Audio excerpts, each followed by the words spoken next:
Yuval, from one Noah to another Noah. Welcome to the podcast. Thank you. It's really good to be here.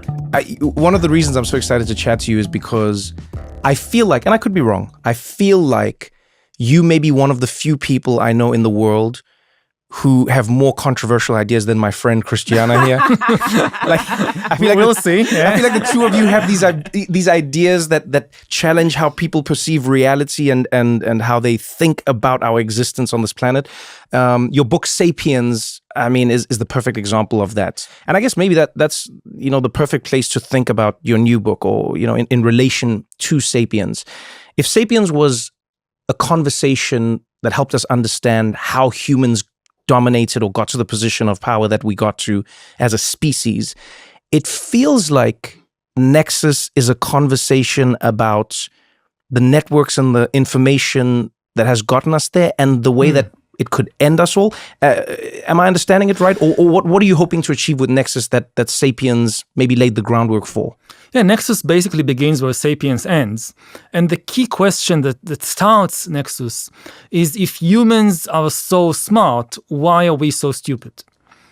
Like, we've taken over the world, we've reached the moon, we can split the atom, we can decipher DNA, and yet we are on the verge of destroying ourselves and much of the ecological system. Right. Not just because of climate change. You have an entire menu of ways in which we can choose how to destroy ourselves. It could be Third World War with nuclear weapons. It could be the development of these powerful technologies like AI that might get out of our control.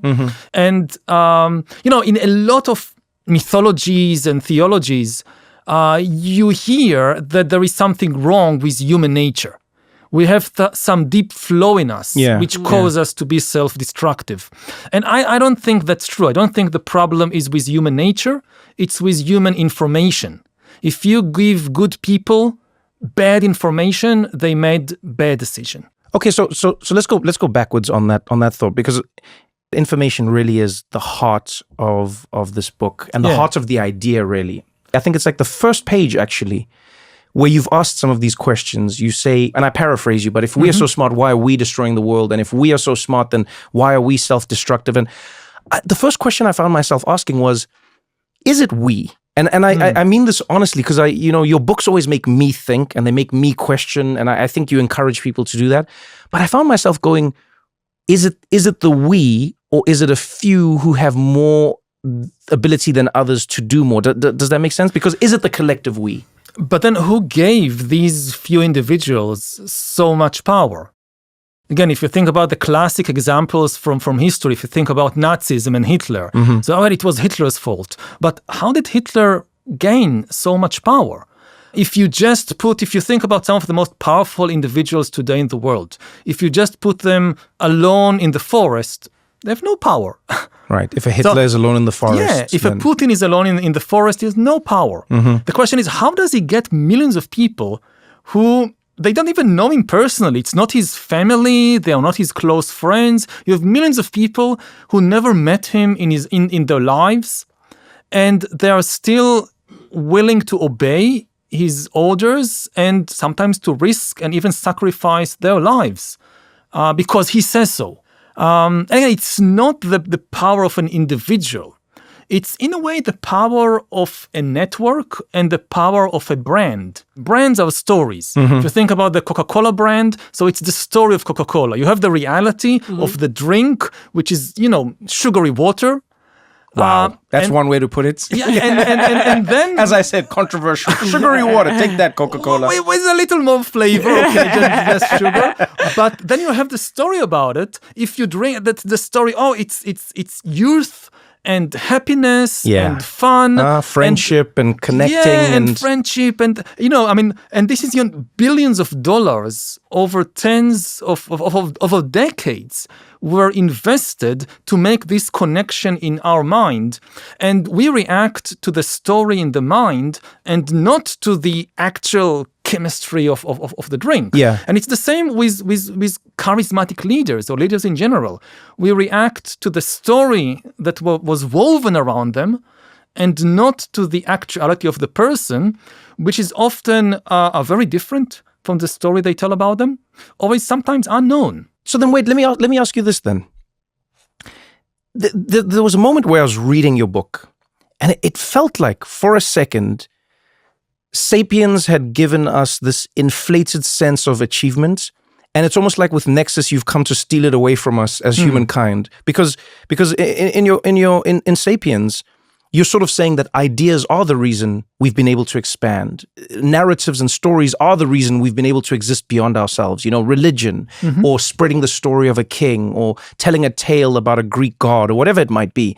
That's the reason humans have been able to build beyond just the 20 to 100 people that you can normally have in a normal network. Yeah. And now we've expanded beyond that. But like, what are you saying about the information and the networks that we've designed now? Are you saying that this will now be our demise, the very thing that made us who we are? Not necessarily. I mean, the book is not deterministic. It's, wait a minute. First of all, we need to understand what is really happening. What is information? How does it work? What is AI? How does it work? How is it different from previous information technologies? But simply to understand, I mean, one of the most important things is that to understand that information isn't truth.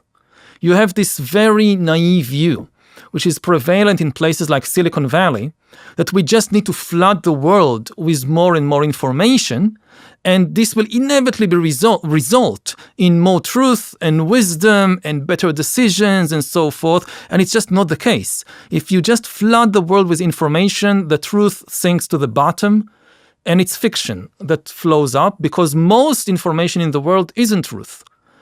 The truth is a very rare and costly subset of information. Yeah. But I guess it's because of my background as a journalist. To me, truth is a very lofty and philosophical idea. It's very relative. Like, we can all experience this thing here, and the facts of it and the truth are things I distinguish from each other.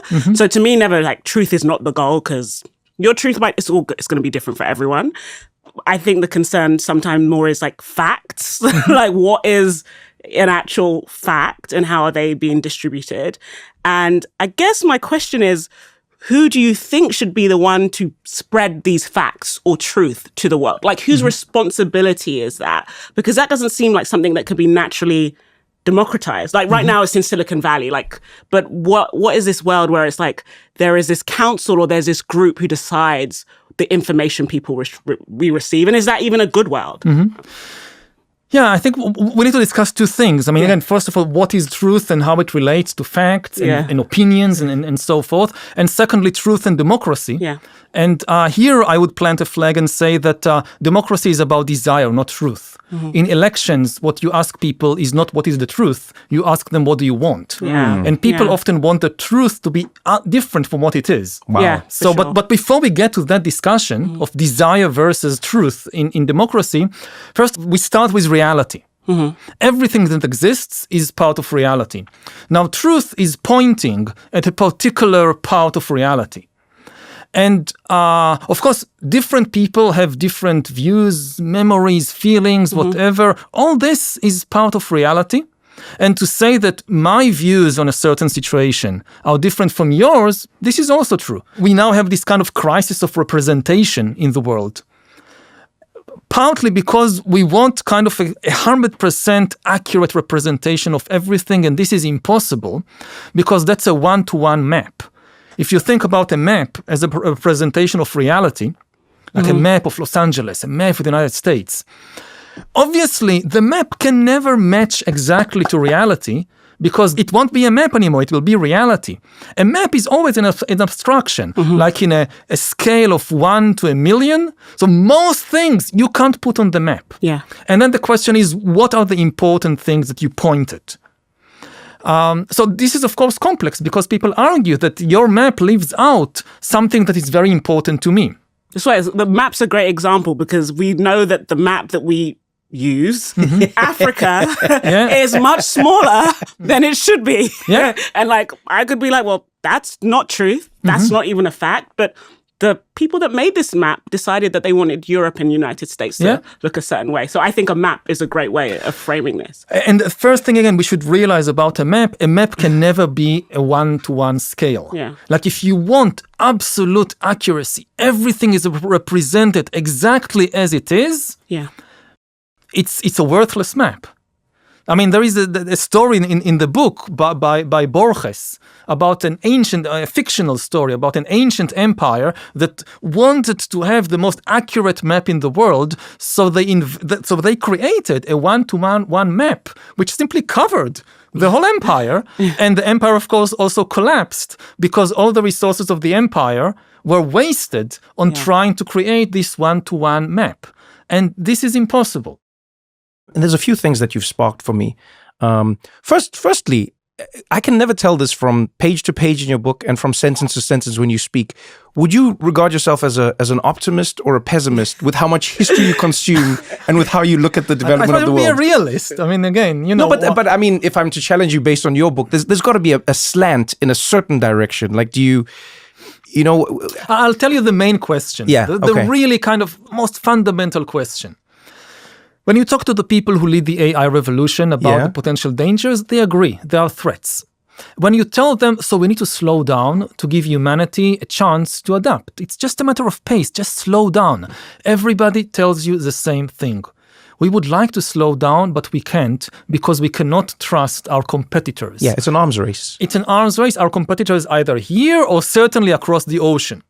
So the thing that really fuels the whole thing is not being able to trust human beings. And then, but then you ask them, but when you develop the AI, are you sure you will be able to trust the AI? And then they tell you yes. So it's this paradox that we cannot trust the humans, but we think we can trust the machines more than we trust the humans.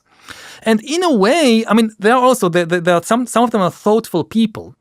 And they realize how kind of alarming and even ridiculous is what they are saying. But the key thing is they tell you, it's like you are trapped in a room and one door, you open it for thousands of years and there is a monster behind the door. This is the inability to trust humans. And there is another door and there is a very high chance there is an even worse monster behind that door, but we never opened it. So we are not sure.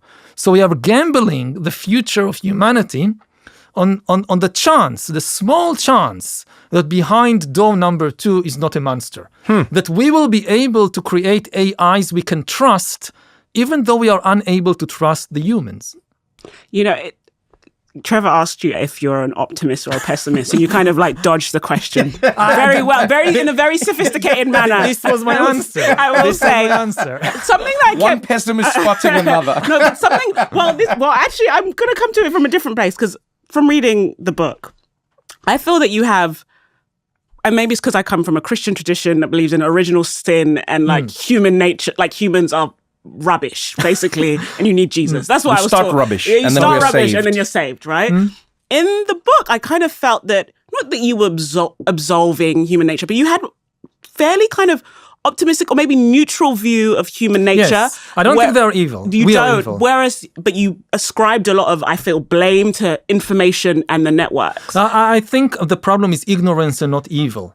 Interesting. I mean, the whole discussion of human nature gravitates towards there is something evil in humans. This is why they have atom bombs and destroy the world and so forth. I think that when I say the problem is information, it gravitates towards the problem is ignorance. But can I ask, why do you think people are drawn to those type of stories? Ignorance aside, right? Because sometimes you see these things that go viral online that, let's say they're eating cats and dogs. To me, I hear that and I'm like, of course they're not. That's where I feel. But a lot of humans are like, maybe they are. Why is that a compelling story? Why is that a compelling piece of information that the human will receive it? And there's enough people out there in the world right now that believe that Haitians eat cats and dogs. Like, we like the salacious. We like the darkness. We like to believe that other people are inferior. And that's where, for me, because I'm just straight up, I'm like Hobbes. I'm like, these people are shit, right? But what is it about humans that this information, they can be drawn into it? In a way, evil is easier to deal with, at least cognitively, than ignorance. Evil is kind of simple. It's a simple story about the world.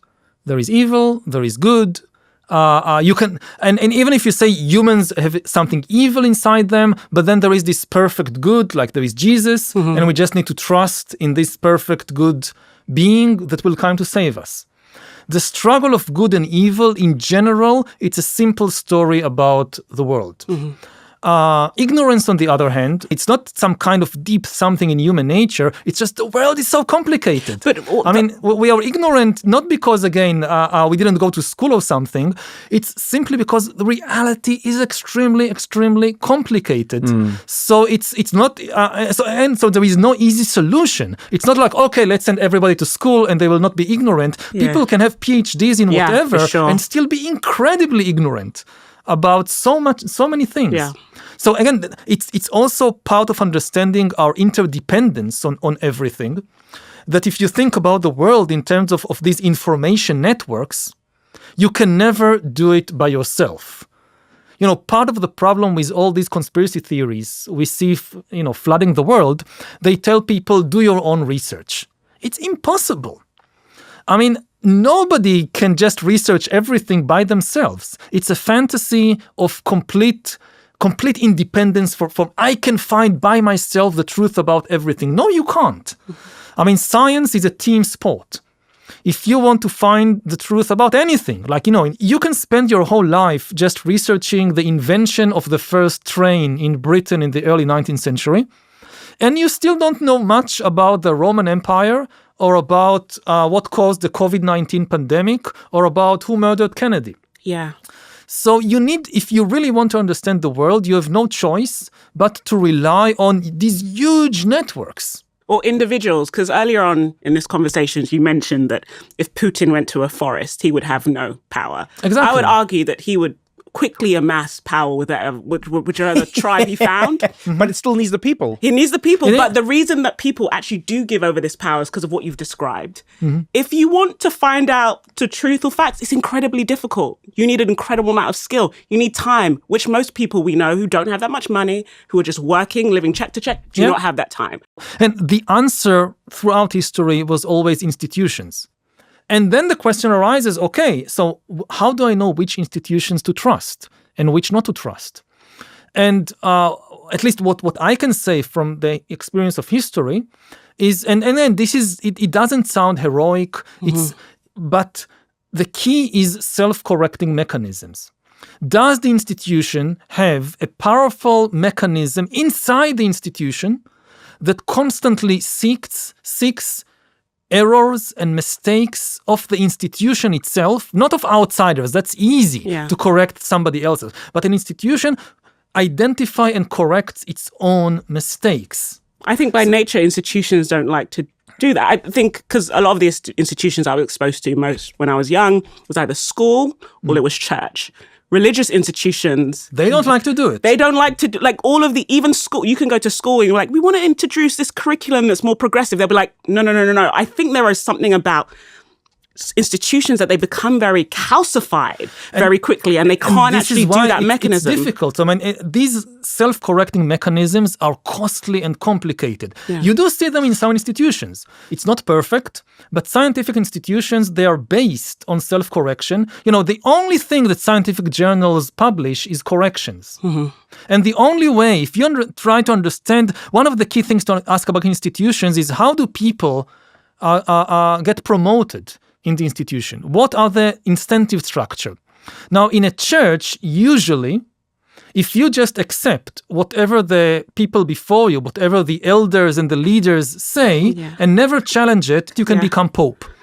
In science, you cannot win Nobel Prize just by saying Einstein was right and Darwin was right and Marie Curie was right. People will say, okay, that's very nice, but we don't give you Nobel Prize. We already know that there are. If you find something that Einstein didn't know, some lacuna in the theory of relativity, then you can get Nobel Prize. It's interesting you mention science and institutions. I say as a Black woman, I'm very distrusting of institutions, including scientific institutions that have experimented on Black and brown women historically, who maltreat her, who have, there's a lot of racism still embedded in the medical system, how they take your blood pressure, et cetera, et cetera.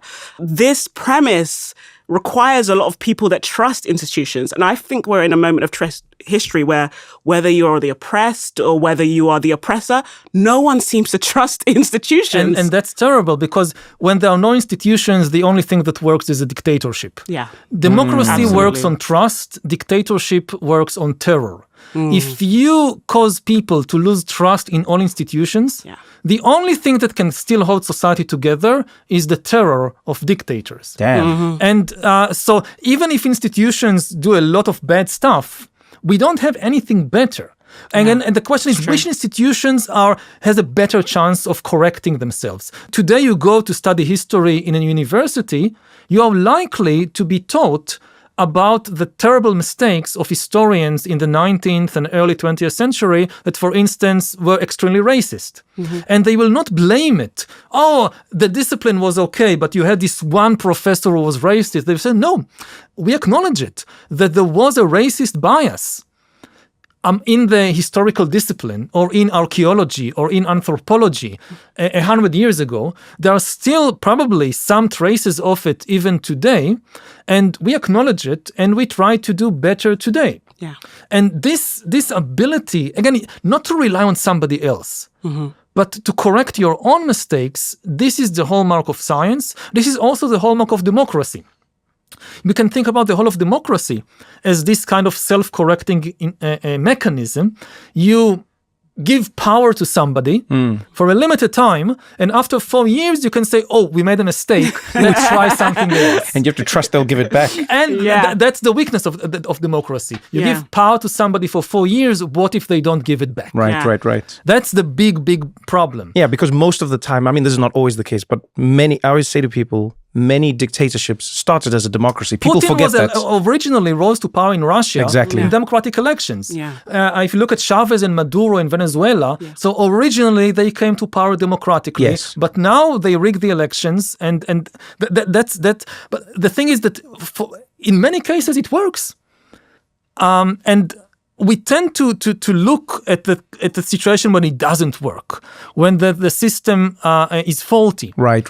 But we also have to appreciate the many times when the system works. So then, could you say that a lot of what you're arguing in this book and even in this conversation is there's no perfect. Absolutely. There is no infallible truth. But what we should be striving toward, or always seeking to exist within, is a place where we are allowed to challenge and self-correct. Is that almost your metric for whether we're living in a healthy society and in a healthy information system?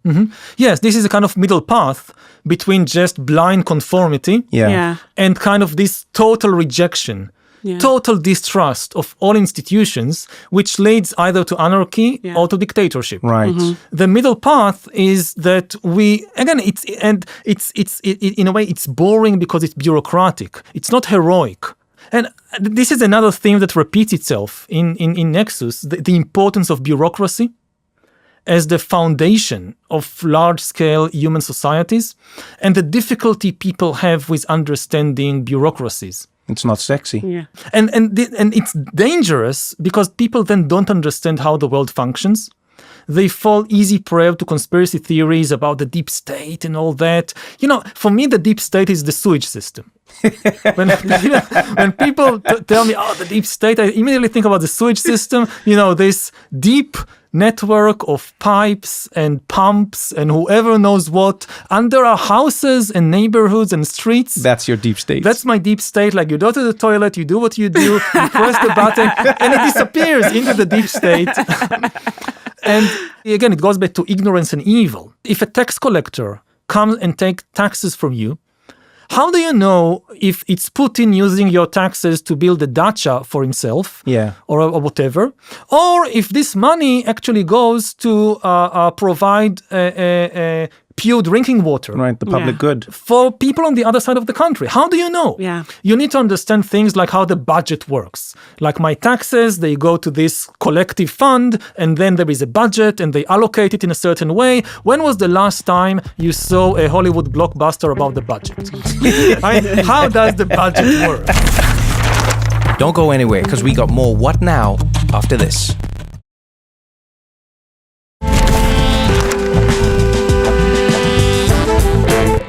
What seems like the most complicated aspect of the book, in a strange way to me, seems easier to navigate because it contains more truths that we agree on, and that is AI. You know, when I looked at the chapters of your book, I thought, oh yeah, information, that's going to be the quick part of the book. I'll read through that, and then and then I'll jump on, and then we talk about the past and empires and dictatorships. Oh, AI is going to be difficult. I found it to be the opposite, and even in my anecdotal conversations with people, I have found that the discussions around AI share many more truths. So let's jump into AI and sort of work our way backwards through some of these ideas. You know, I don't know if you keep up with yourself online as a person, but your face now, in let's say, especially since the release of this book, has sort of become synonymous with being anti-AI. You know, they go Yuval, and if I type your name into Google, I go Yuval, Noah, and then it's like, AI is going to kill the world. AI is going to destroy us. AI is going to take...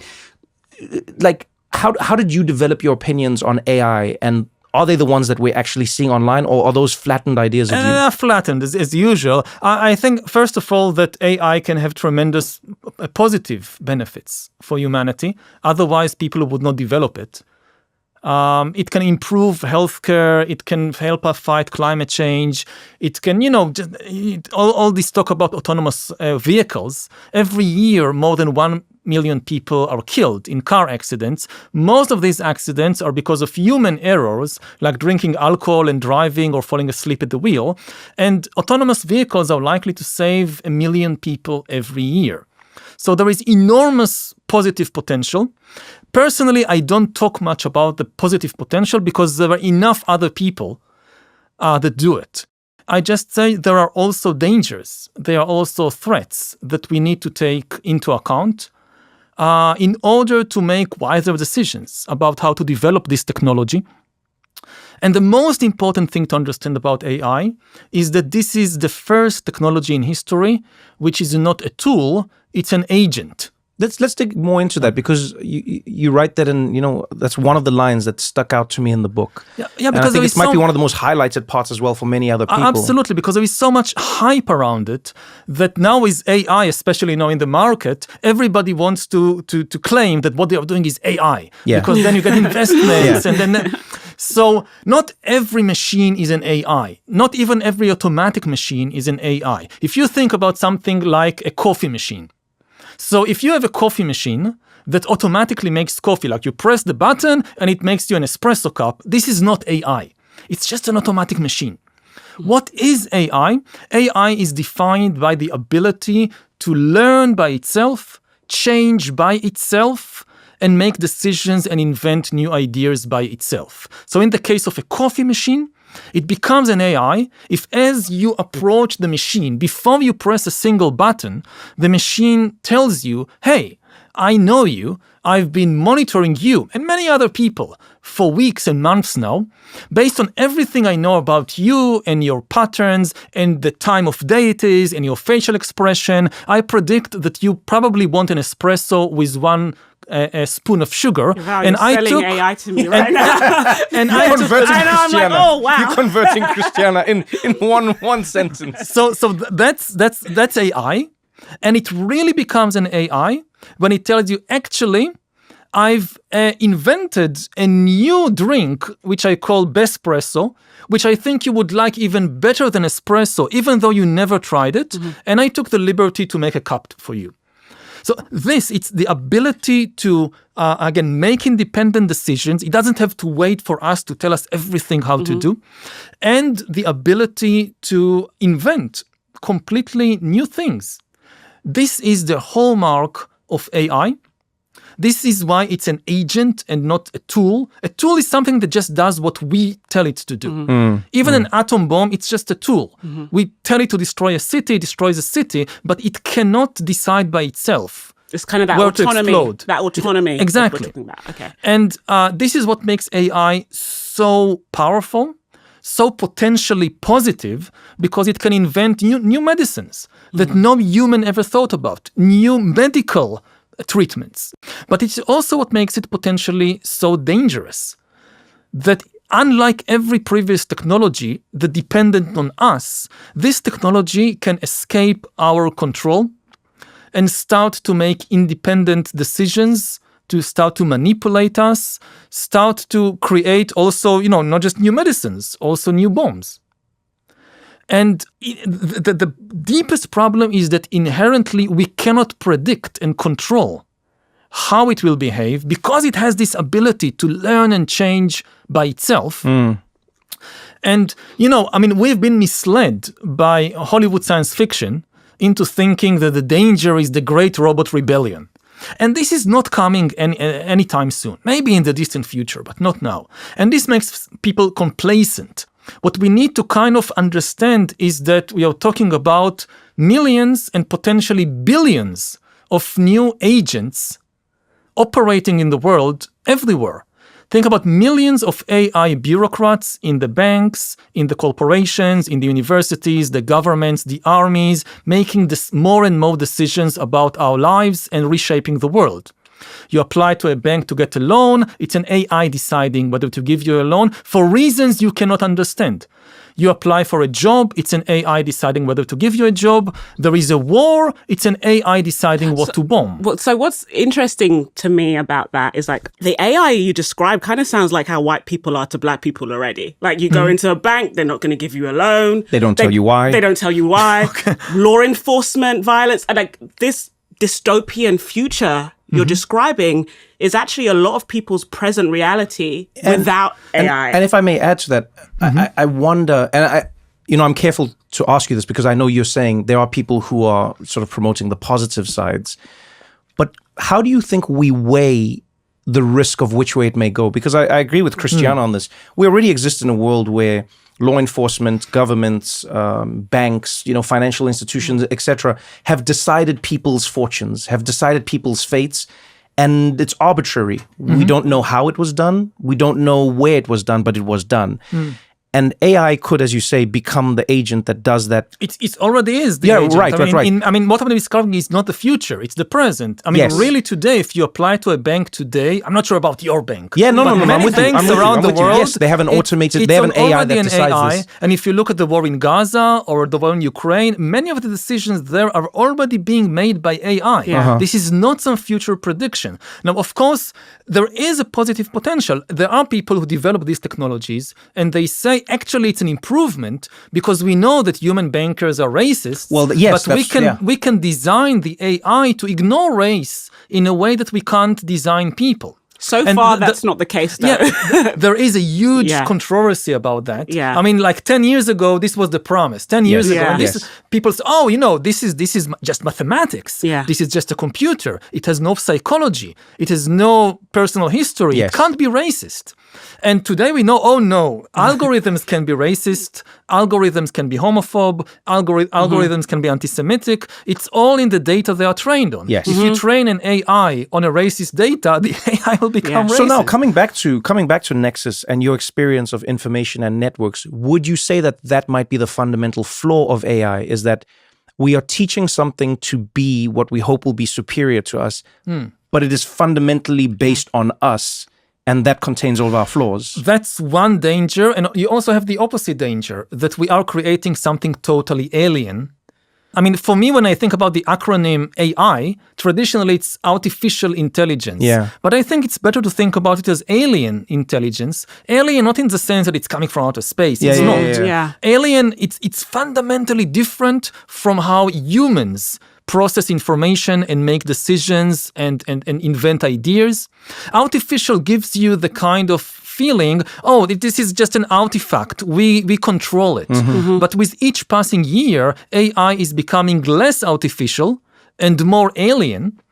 Again, to give you a famous example, one of the key moments in the AI revolution was the victory of AlphaGo over Lee Sedol in the game of Go. Yeah. Now, in the US, Go is not very big, but in East Asia, Go, it's a strategy game invented in ancient China more than 2,000 years ago, which has been considered one of the basic kind of arts that any civilized person in East Asia should know how to play. And it's much more complex than chess, and this is why people thought that even after, Deep Blue defeated Kasparov in the late 90s, it said computers will never manage to do it in Go. It's a different level of complexity. Over 2,000 years, tens of millions of people played Go. Entire schools of thought were formulated around how to play Go, different strategies, which were seen as a kind of metaphor for how to live life. Yes. And how to act in the real world. And then AlphaGo came along and smashed the human champion, Lee Sedol. But the amazing thing was how it did it. The strategy that AlphaGo deployed in their game in 2016, it stunned the Go experts because it was totally different from anything humans thought about in more than 2,000 years. When first AlphaGo deployed the strategy, the expert says, such a stupid computer, such an idiot's mistake. And it proved to be brilliant. And it changed the way Go is played even by humans today. Yeah. And this is now likely to happen in much more consequential fields than Go. And again, it could be good, it could be bad. Before we get into the discussion, is it good or bad? Just we need to understand it's alien. I mean, we are going to see music, we are going to hear music, we are going to see financial devices, we are going perhaps to encounter religions that emanate from a kind of intelligence that analyzes the world and makes decisions in a really, really different way than us. Is that not necessarily, let's remove good or bad for a second, but if we analyze this world that you're speaking about, isn't that fundamentally what innovation is? And I say this cautiously, but when I think about many of the things you're saying, let's take AI out of it. I think of every time in human history, someone has thought of something that was completely paradoxical to the status quo. I think of times when people said, we can fly, and people said, you're crazy. You know, when someone said, hey, instead of leeches, maybe we could draw people's blood out of them. They said, you're a witch. There were these individuals who thought to themselves, well, what if we didn't do it like this? And they were given all of these labels. You know, when you look at AlphaGo, one of the things I really loved about that story was Lee Sedol in particular. Right? Lee Sedol is the greatest. He's, you know, they said he's the Roger Federer of Go, but even more. He's like, he's the Jordan and Federer combined. No one could beat him in Go. And when you listen to his story, he's this young boy, comes from an island, and he comes to the city and he starts playing Go, and he's religiously there every single day, plays for hours and hours. And his teacher speaks about him emphatically, saying he didn't just play the game as if it was about winning or losing. He played it as if it was a way to create new expressions of yourself. And when Lee Sedol loses to Go, apart from his ego and him saying, I'm sorry I lost and I was arrogant and all these things, one of the most beautiful moments for me in that story was when he says, it has inspired me to think differently about the paradigms that I had accepted as being default about Go. Yeah. And that, I couldn't believe that he was saying this as the person who lost. Because this was like humanity losing in, you know, I couldn't be like, this is like our hero. It's like Will Smith in Independence Day being beaten by the aliens and coming back and being like, yeah, this made me think differently about about how we live as humans. But Lee Sedol said something that stuck with me there, and that was, do we maybe need as people something that is going to shake us out of how we see medicine, how we see law, how we see war, how we see living standards, do we need that catalyst to prevent us from getting to the place that I would argue, and I could be wrong, that some of your books have sort of suggested that we are heading towards? Like, how do you balance that risk between providing a catalyst that might change the way we live in a good way versus our catastrophic end, which we might be headed to, but a little slower? I mean, I think it's really a question of pace, of time. That's it. It's time. That we need time to adapt. And our greatest problem right now is that the AI, it moves at an alien speed. And we just, my fear is that we can adapt what we don't have, it will not give us enough time to adapt. When you look at history, new ideas and new technologies, I hear it often when people say, you know, every time there is a new invention, the printing press, the steam engine, you have all these doomsday scenario, and it's okay. I mean, steam engines had made our life better. But as a historian, I tell them, that's not true.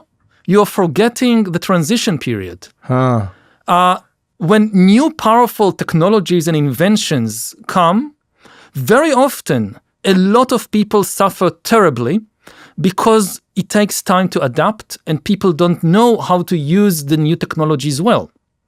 And if you think about the last big wave of inventions, the Industrial Revolution.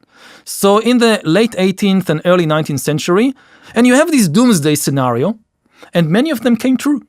Not necessarily for the people who invented these technologies, but for hundreds of millions of people around the world.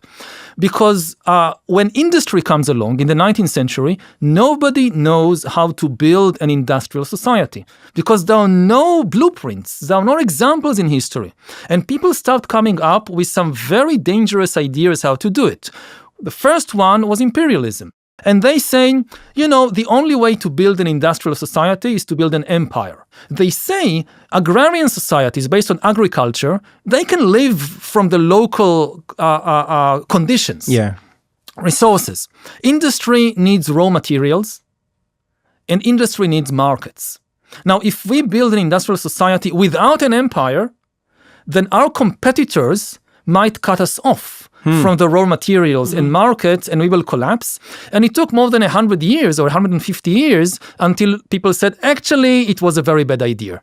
And then you had people like Lenin and Stalin telling people the way to build an industrial society is to create a communist totalitarian regime. That's the only thing that will work. There is no communist dictatorship without electricity, radio, trains, telegraph. There are no communist dictatorships before the 19th century. It was an experiment in how to build an industrial society. And fascism was the same. But think about the cost of all these experiments. And this was just steam engines, like, glorified kettles. And now we have to do the same with AI. We have no idea how to build an AI-based society. If we need to go through another cycle of empires and totalitarian regimes and world wars in order to understand how to build an AI-based society, this is going to be hell. Maybe not to the people in Silicon Valley, but to a lot of other people around the world. You already see that after decades of convergence, that, the Industrial Revolution created this huge gap in power and abilities and prosperity between the few industrial power and the rest of the world. Yeah. And for decades, you have countries like India, like South Africa, trying to kind of close the gap. And now when they are coming close to closing the gap, it's going to potentially reopen on a much, much bigger scale. Because again, you have a few countries who are leading the AI revolution and will have this immense power and wealth generated by AI.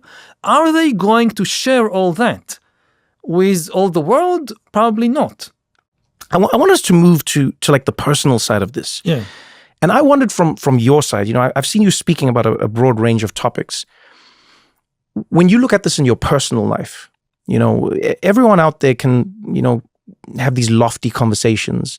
But I think there's an overlap to how we speak to each other as people and how we engage with our family members, our co-workers, etc. How do we develop those networks to maintain the trust? Like, where does the trust get built and where do you find it breaks in those information systems that are just between people, before we go to nations and before we go to states? Is there an overlap between these? Trust depends a lot on how we understand reality. What is our theory of human nature, basically? And one of the things that is happening now in the world, which is very dangerous, is the spread of a very, very cynical view of human nature and human society, which basically says that all reality is just power. And the question to ask is not, is it true, but whose privileges are being served by what is being said? Right. If you think like that, if you start with the assumption any human interaction is just a power struggle, if you're now saying something to me, I need to find out, okay, whose interests are being served by it? I immediately discount the fact that maybe you just think it's true. You're not making a power play on me. And the thing is that this cynical view of the world is first of all, again, it's dangerous because it erodes trust in all institutions. And then one institution after the other, you don't believe anybody, and you think you're liberating yourself, you're actually handing society on a plate to a dictator. Because once people lose trust in all the institutions, again, the only thing that works is a dictatorship in this situation, which doesn't need trust. It works on terror. Very different mechanism. So it's a dangerous view, and it's also wrong. Most human beings in most institutions, most journalists, scientists, politicians, whatever, even if they pursue power and even if they have this kind, sometimes they manipulate people, that's also true. That's not the only thing about them. And you start with a more charitable and generous view of other people. When they said something, even if I disagree with, it's not necessarily they're trying to manipulate me. Right. Maybe they really believe it, and maybe they have some good reasons to believe it. Yuval, how do people do this reframing? Because what you're suggesting is a deeply radical idea, which is just to give people the benefit of the doubt. Give people the benefit of the doubt. It shouldn't be radical. It should be... Maybe be a bit compassionate with yourself and figuring out like what makes you tick. But that is a very daunting prospect, just reframing that maybe the world is more good than bad. Like you telling me that, I'm like, I don't know about it. I'm already like freezing up, but that's my ego, because you're actually right. There's more good out there than bad. I mean, we wouldn't survive a day if it wasn't for that. I mean, again, this radical doubt that everybody is just out to manipulate me and to gain power. I mean, if this was true, I would not be alive. I mean, every day I'm alive because so many people are doing different things for me. From the people who manage the sewage system, to the people who collect the garbage, to the doctors who develop medications and take care of me. If I go around the world feeling I can't trust anybody, you're just fooling yourself. You're trusting people all the time. Like you read some conspiracy theory on your smartphone and you say, I don't trust anybody. You trust the people that made the smartphone and the people who tell you the conspiracy theory. You constantly trust so many people. So just to acknowledge that, I think it's also very humbling, because a lot of this trust, it comes from this some kind of megalomania that I can do it all by myself. It's almost the ultimate expression of individualism in some ways, it sounds like. You know, it's like we sort of, listening to you, I can't help but tie these links between a world where over time, and I'm sure there were many good reasons, people were given more individual rights, and they were conditioned to believe, hey, it's you and your family and your car and your backyard and your swimming pool and your clothes. Whereas when we came from more, and again, I'm borrowing from your books here, but we came from a more communal existence. It's the village's land, it's the village's house, and then we get my farm, which needs my children to look after it, and And now, as you're saying that, I'm thinking to myself that, as you said, we're constantly running. You said it beautifully, but what I heard you say basically is, we're constantly running experiments on ourselves as humans. You know, we're one of the few species that really are running like rapid experiments. And that's maybe our evolution, or maybe it's the evolution of technology. But in that, we're learning things that are unfortunate very quickly. We smash into them. And in that individualization, it almost seems like the one second system effect that we don't consider is, if everyone is me and my and I, then to your point, you cannot trust, because trust requires you to have a certain level of humility. Trust requires you to put yourself in somebody else's arms. Trust requires you to say, I trust that driver on the highway is not going to skip over the line. I trust that person in the shopping mall is not just going to grab my bag. These are, even your child playing at the park, you trust someone's not going to just take them. My favorite example is money. Like all these people who think they are kind of individualistic and they still believe in money. And, they just change the forms, funny enough. They'll be like, I don't believe in money from the government. I believe in crypto. But then they believe in the exchange. That's a very important point, because if you think about, say, the USA now, and you kind of this increasing divide between Democrats and Republicans, and you think, what is the last thing they agree on? Then I would say the last thing that holds America together is the dollar. Yes. It's the one thing that Republicans and Democrats still agree on, is the value of a dollar. And this is now also under attack. With the same kind of rationale. The dollar is being produced by these institutions that we cannot trust. Bureaucrats. The bureaucrats in the Federal Reserve, and it's the deep state, and we don't trust the dollar, so let's trust technology instead. But nobody knows who Satoshi is. That's the irony in all of this. Yes, because it's not Satoshi, it's the algorithms. I mean, again, you have this kind of very, in a way, strange and frightening situation when such deep distrust of humans is combined with a very naive trust in technology, which is, again, it has this double problem that, first of all, the technology is produced by humans. Yeah. So if you don't trust the humans in the Federal Reserve, why do you trust these humans? Right. So you prefer to you basically prefer to trust aliens than humans. Yeah, I think some of the profound mistrust that exists, part of it is individualism, the megalomania you're talking about. But I think a lot of people are in immense suffering, right? People can't afford houses. People are living check to check. People, you get a job, you may not have it a year from now, whereas, your dad had the same job for 30 years.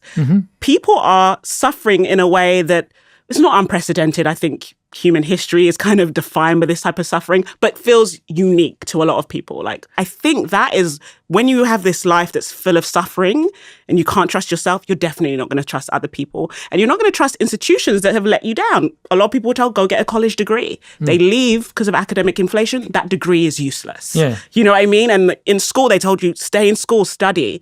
And so it feels like there's this kind of breaking down of the social contract in the West in a certain way.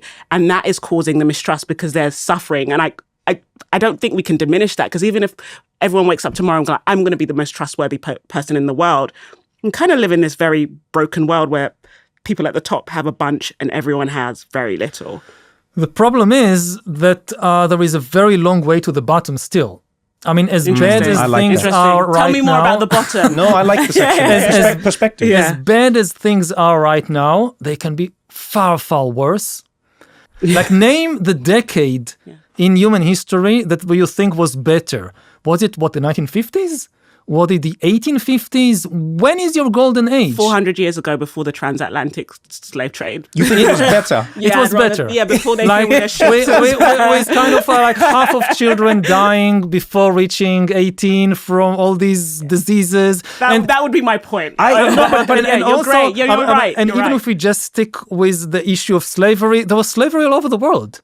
I mean, slavery was not invented the specific type of slavery. Chattel slavery, yeah. That was imposed by the European powers, yes. But you had different kinds of slavery, some of them horrible, for centuries and thousands of years before in many different civilizations.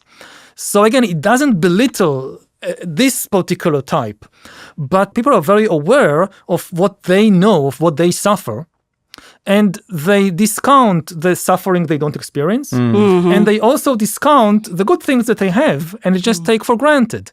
Today, we have healthcare systems in most of the world much better than anything we saw before in history. And they are fragile. I mean, to give just one statistic, still today, it's changing because of the Russian invasion of Ukraine and the crisis in the Middle East and so forth. But still, in the early 21st century, average government expenditure on the military was about 6%, 6 to 7%. Average government expenditure on healthcare, I'm talking globally, all countries together, Sweden, Nigeria, everything together, 10%. It's the first time in human history that governments spent considerably more on healthcare than on the military. It's amazing that governments spend more on healthcare. And my concern is that because people don't appreciate it, it's very fragile. It can go away like this. I look at my region of the world, the Middle East. I look at the Russian invasion of Ukraine. It can go away in Russia today, more than 30% of government budget goes to the military. Nobody knows for sure because it's a big secret and so forth. But the Russian government is diverting money from schools, from hospitals to tanks and missiles and drones. And this is likely to spread to more and more countries around the world. And people, if this continues in 10 years, people will look back at now and they would say they lived in paradise. They just didn't realize it. Right. Don't go anywhere, because we got more What Now after this.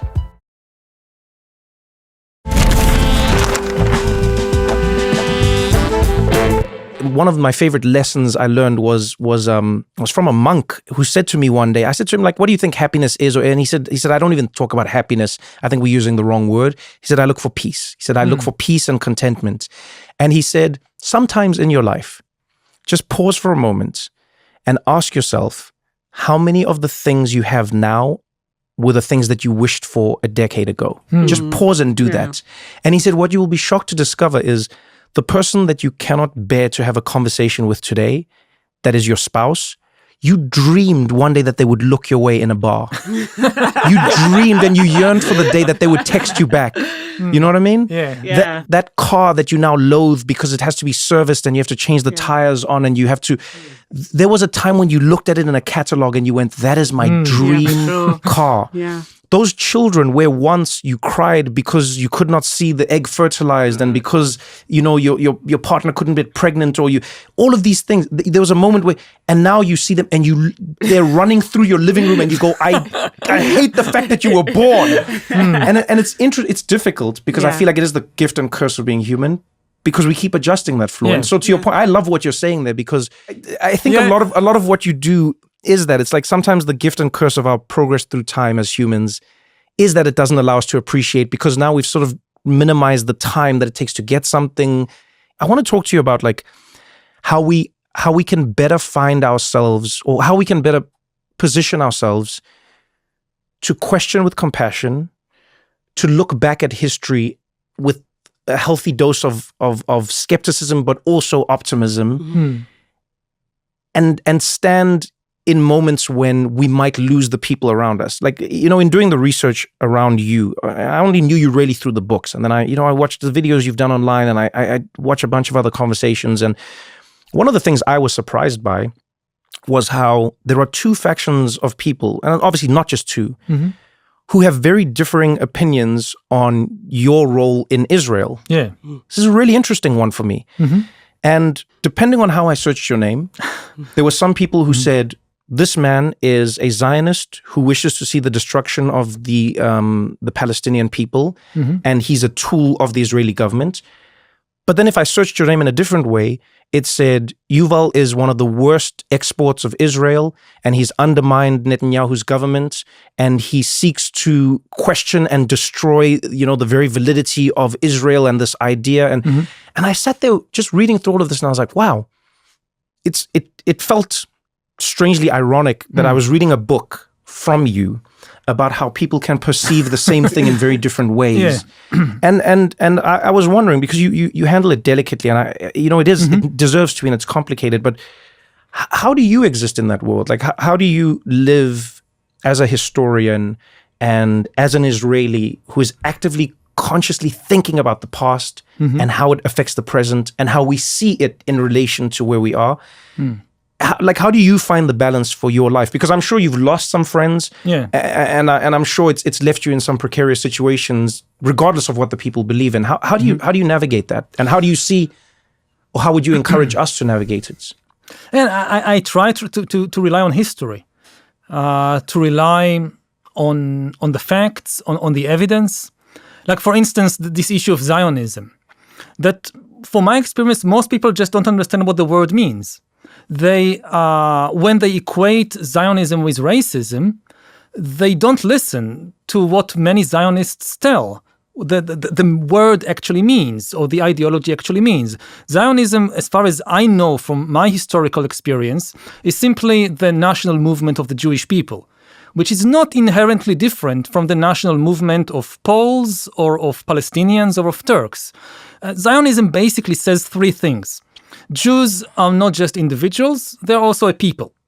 The same way that Poles are not just individuals, they're also a Polish nation. The second thing it says is that the Jewish nation, like other nations around the world, has a right to self-determination. Like, it would be strange that, all nations have a right to self-determination except the Jewish nation. They don't get this right. Why? And then the third thing it says is that the Jewish people has a historical and cultural deep connection to the land between the Mediterranean and the Jordan, which is historically true. I mean, you find historical and archaeological evidence of Jews living in this land going back about 3,000 years, and it's in all the spiritual writings and all the cultural traditions and so forth. That's just a fact. Now, none of this means that you need to deny the existence of the rights of the Palestinian people.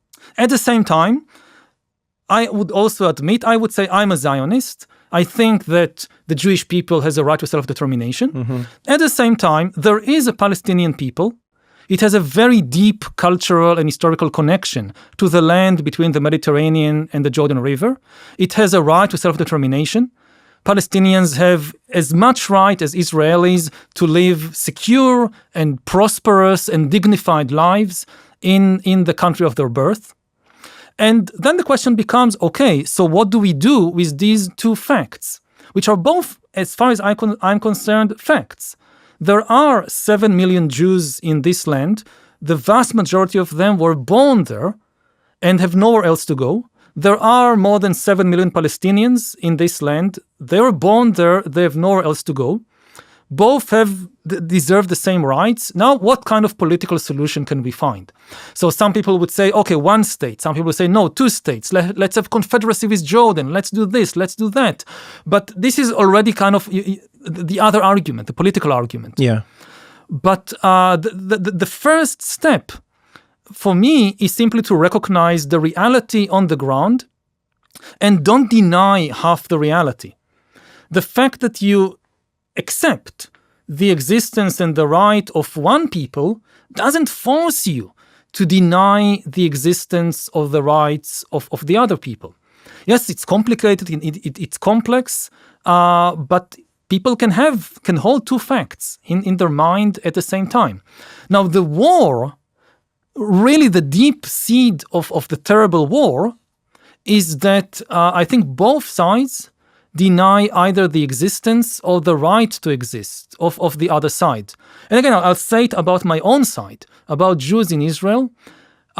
Many, if not most of them, either just deny that there is a Palestinian people. You would see many Jewish Israelis who would tell you, like with a straight face, there is no such thing as a Palestinian people. They just deny their existence. Or they would say, yes, they exist, but they don't have a right to be here because God gave us all the land. And you find people saying the kind of parallel things on the Palestinian side. They would just deny that there is any connection between Jews and this land, or that they would deny that they have a right. And as a historian, people constantly argue about the past. But the one thing about the past is that the past is gone.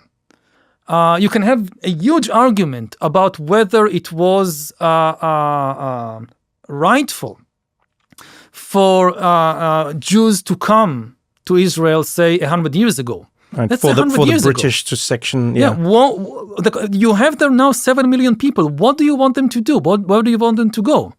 And another thing is, most people, again, they don't. I mean, the history of every country is very complex. One of the things that I often hear people say in the States that have this idea that Israelis are basically European colonizers. And they don't realize that most Israelis are actually descendants of Middle Eastern Jews who were expelled from countries like Iraq, like Egypt, like Yemen after 1948 in revenge for the Nakba. Yeah. So yes, you had this element of Jews coming from Europe, and they were the dominant group in the Jewish community up to 1948. But then after the war, you had Jewish communities living all over the Middle East, for centuries, for thousands of years, and systematically expelled from their homeland in revenge. And now their descendants are the majority of the Jews in Israel. So I hear people like my husband, his family comes from Egypt. Both his parents were born in Cairo. So when people sometimes tell him, oh, you should go back to Poland. But I came from Egypt. What do you want from me? What Poland? When we talk about this, and I look at it through the lens of history, I like that you say that your books are not deterministic. They're asking questions of a time that was to try and help us understand the time that is and maybe what could be. And so I wonder, as a historian, what I love is how you talk about history and how where we're looking at the history from even shapes that. So for many Palestinian people, they'll say like, as long as our time can see, this was the land we were on, and this changed because of the British. Yeah. And many people go, no, the British created the original sin, and now we're living in that, and it's a terrible disaster because of it. And people go back and forth. As a South African, I know that I've looked at it through a specific type of lens, and I don't think of it only through the lens of blame, but I sometimes think more about like what the potential effects could be. And I'll talk to like my Israeli friends, and I'll talk to, even friends of mine who live in the region, whether it's like Qatar or Egypt or, Saudi Arabia, etc.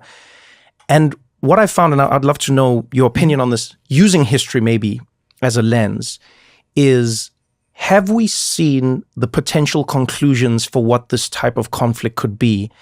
And why should we be wary of that? Like, why should leaders want to find discourse? Why should they want to negotiate? Why should they want to find some sort of middle ground? Because things I've heard, and maybe you could disagree or agree, is, some people in the region would say this conflict that is slowly inflaming more and more in front of our eyes could eventually lead to the end of this Jewish state as we know it, because we don't know where war takes us. And the very fundamental idea, which was to protect the Jewish people who throughout time, not just in Nazi Germany, have been ostracized and oppressed and made the scapegoats, that very experiment fails. And so it becomes, someone said to me once, they said, I'm a Middle Easterner, and they said, I'm a brown person, but I also believe in the safety of the Jewish people, and I believe that what Netanyahu is doing is undermining their safety. Absolutely. And I was like, damn, what an interesting way to think of this. And then I think of it as a South African, and I go, the South African government did so many things that even when I read the books, they thought were right. They were like, we're doing this to protect the Afrikaner people, and we have to do this, and and many governments supported them around the world. And now we look back on them and we go, that was wrong. Yeah. Everything that they did with apartheid was completely wrong, even though they thought they were doing the right thing. And so I wonder, from your perspective, as a historian who is also a human, what are some of the lessons you think we should be learning from history that we should try and apply to a situation that we're living in where we don't have a future that we can accurately predict? If you're talking specifically about the Israeli-Palestinian conflict, so again, on the one hand, as a historian, my main message is don't try to save the past, try to save the present and the future. The people who were killed 100 years ago or a year ago, you cannot bring them back to life. But there are a lot of people who are alive right now, women, men, children, elderly, that will be dead in a month or in a year or in 2 years if we don't make the right decisions right now. And we should focus on those we can still save, and not on those who we can't save, because it's the past. You can't save it. Are there examples? Maybe I'll ask it to you this way. Yeah. Are there examples or moments in history where you've stumbled upon something that enabled leaders to find, even if it wasn't common ground, but a compromise in a time when people couldn't? And what was that key? Because I sometimes look at some of history and I go, wow, what if the Israeli prime minister wasn't shot when he was? Yeah. What would have happened today? What if, Rabin had been a little more charming and charismatic when talking to Arafat? Yeah. Would we have been where we are today? And so while, you'll talk about these large networks and the we that we started speaking about, unfortunately, the we, as you said, elects people, and then those we's condense down into two me's. And those me's make decisions that really sometimes are just about the human ego and the human experience. And so I wonder if, have you stumbled on anything? And I know I'm asking you not to solve it, but I'm just going to go back to AlphaGo. What is that move? And I'm not going to suggest AI right now. I'm not trying to trick you, but I'm saying, what is that move that we think is impossible because nobody has played it? Or what inspired those moves in the past? Is there any insight into that? Was it people getting drunk? Was it No, I think it's the opposite. A vision? What was people it? Getting drunk is our problem. Not drunk on alcohol, but drunk on ideology, drunk on religion, drunk on fantasies. I look at the people who now lead Israel, they are just a bunch of drunks. They are drunk on ideology and power and religion. They have these fantasies in their minds. whether it's religious fantasies about God gave the whole country to us, or it's fantasy of infallibility and fantasy of omnipotence, that we have the power to do anything we want. We don't need anything other than power. I mean, they are really obsessed with power and think it can solve everything. And because of being drunk on power and on fantasies, they just don't see the reality. And I think that peace starts with seeing the reality.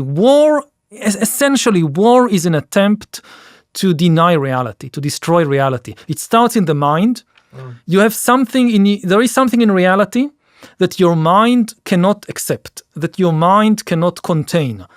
It could be the Palestinian people, it could be the Jewish people, it could be that Ukraine is an independent nation and not part of Russia. So in the mind of someone like Putin or like Netanyahu, there is a part of reality that just the mind can't accept. And then something has to give. Either the mind changes or reality changes. And if you're a very powerful person, you try to make reality change instead of your mind. You think that these people don't exist or shouldn't exist, and you have the power to destroy them. And this is war. War tries to make reality simpler, to conform, to kind of resolve our cognitive dissonance, not by changing ourselves, but by destroying part of reality. And peace really starts with just the acknowledgement of reality. So in the case, again, of the Israeli-Palestinian people, what I tell Israelis is forget for a moment about what they want to do to us, about how they see us. Let's just start by us trying to see the reality for what there is. And you must acknowledge that there is a Palestinian people. It's reality. And you must acknowledge that these people are like us, biologically. Don't tell me about all these religious fantasies that we are the chosen people and what. No, biologically, they are the same as us. And if you can acknowledge that, then the next steps kind of become more obvious. That if they exist and they are like us, they have the same basic rights. Again, for security, for dignity, for prosperity as us. For self-determination, yeah. And this, I think, is the only secure foundation for peace anywhere, because otherwise it becomes just a temporary compromise. Like people say, okay, the other side is now strong, so we have to compromise on something, but deep down, we know these people shouldn't exist. So in 10 years or 20 years, if we have the chance, then we'll destroy them. And then the other side thinks the same, and you have no trust. I mean, the reason why also the process with Rabin and Arafat failed, ultimately it wasn't about some personal thing of Rabin and Arafat. It was because deep down both sides were suspicious, and for good reasons, that the other side is just compromising temporarily. To play devil's advocate here, some people would say they even struggle with the notion of both sides when Israel is a military power with the backing of most of the Western world. Great military might, the acceptance that Israel should exist in a state in a way that Palestine doesn't have right now. So in those terms, it kind of seems like this almost David and Goliath. Yeah, absolutely. Right. Sorry to use a biblical analogy. For some people, just even hearing the idea that there are both sides is like Hamas is this kind of ragtag organization that can inflict some pain, but not the same level of damage that Israel can inflict upon Gaza, and hence why some people are calling it a genocide for that reason. So even that the way you frame the reality, a lot of people cannot accept that basic premise, because they say that one side has everything and the other side has very little at their disposal in order to help their self-determination and their security and to live safely in the region. Yeah, and it's a question of framing. If you look only at Israelis and Palestinians, you're absolutely correct. There is a complete imbalance of power there, and also means that there is a lot more responsibility on Israel than on the Palestinians, because it is much, much, much stronger. The issue of framing, however, is what do you do about the rest of the Arab and Muslim world? Like, once you broaden the perspective and you say, actually, it's not just a conflict between Israelis and Palestinians. There are a lot of other actors involved. Like, just during the current war, you see Israel being bombarded, not just by Hamas from Gaza, by Hezbollah from Lebanon, by the Houthis from Yemen, by Iran proxies in Iraq. So when we are concerned about our existence or our security, it's not the fear that Hamas will destroy us. We know Hamas can't destroy us. But if you add Hezbollah and Iran and so forth, the fears of destruction become suddenly much more sensible. Oh, of course, the fears are valid, but I think the way that a lot of people are reading about this conflict and watching this conflict as it go down, Gaza is the one that is absorbing most of the pain right now. You know, so it's just like, it's hard for people to even... People right now aren't necessarily calling it the Arab-Israeli conflict as it's been framed in other years. It's Israel and Gaza. And when people see lists of the names of people who have died and the first 10 pages or so are people under one, babies, essentially, it becomes hard to think about what happens in Lebanon, what happens in Jordan, what happens in Qatar. They're just like, well, right now, we have people suffering in Gaza and the pain is being inflicted upon them by Netanyahu's government, you know? And I'm not going to defend it. Yeah. No, that's not your job. There are lots of crimes which are committed, from, bombardments which shouldn't have happened to the deliberate starvation inflicted. Again, I do think that Israel has a right to defend itself, and some of the actions were justified, some of the actions were not. Again, that's at least as from my perspective, that's a fact. But when I try to understand how do we go forward, and is there any chance of reaching a peaceful resolution of this? Then it's not just Israel and Gaza. Again, it's obviously also the West Bank and the terrible things that have been happening there. And again, I think it's in a way there are a lot more victims in Gaza than in the West Bank. But what's happening in the West Bank is far less defensible. In Gaza, we can at least just try to justify the actions as, yes, there was a Hamas attack on Israel, there is an armed conflict there. In the West Bank, it's a completely different story. What the settlers are doing, what the messianic zealots the idea of greater doing. Israel, etc. Completely indefensible. But still, if we really want to resolve this, we need to take all the facts into account, all the different kind of layers of the conflict, and then you have to take what's happening over the entire region. I mean, if it was only, I think, Israel and the Palestinians, it could have been resolved years, if not decades ago. I mean, there are a lot of external interests whom, for their own interests or for their own fantasies, are fueling and manipulating this.